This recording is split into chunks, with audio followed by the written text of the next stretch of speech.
বাংলায় গান, রাজনীতিতে তুফান। বীরভূমের লালমাটি থেকে সুর চড়ালেন মমতা বন্দ্যোপাধ্যায়, ভাষা আন্দোলনের কথা বললেন, আবার দেশভাগের প্রসঙ্গ আনলেন, একযোগে বিঁধলেন গেরুয়া শিবিরকে হাসির ছলে, বিঁধলেন নির্বাচন কমিশনকে।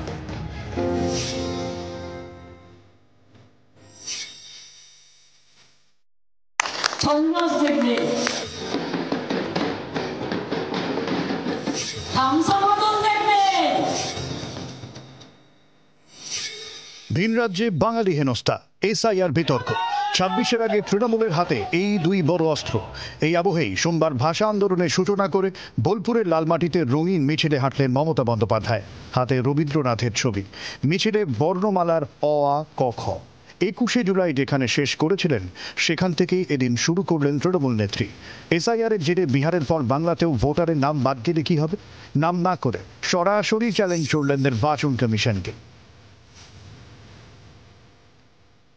বাংলায় নাম বাদ দিয়ে দেখুন,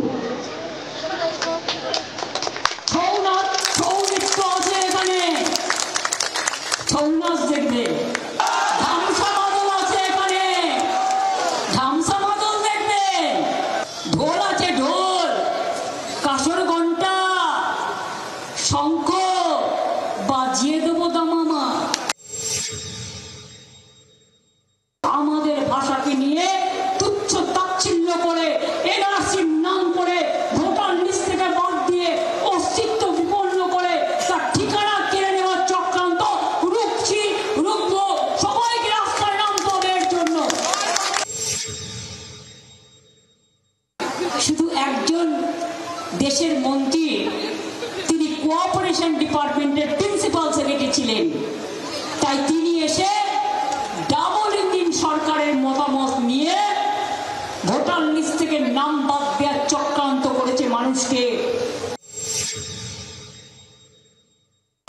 আজকে দেশ ভেঙে যাবে, আপনাদের আমি বলে দিচ্ছি, এদের এই অপদার্থ নীতির জন্য।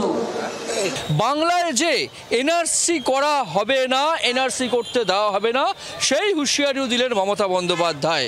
যদি কারোর ভাষা কেড়ে নেওয়ার চেষ্টা হয়, তাহলে বিজেপিকে যে ছেড়ে কথা বলা হবে না, বিজেপিকে যে গদি থেকে নামানো হবে এবং 29 আগে সরকার পড়েও যেতে পারে, একগুচ্ছ হুঁশিয়ারি দিলেন তৃণমূল নেত্রী মমতা বন্দ্যোপাধ্যায়।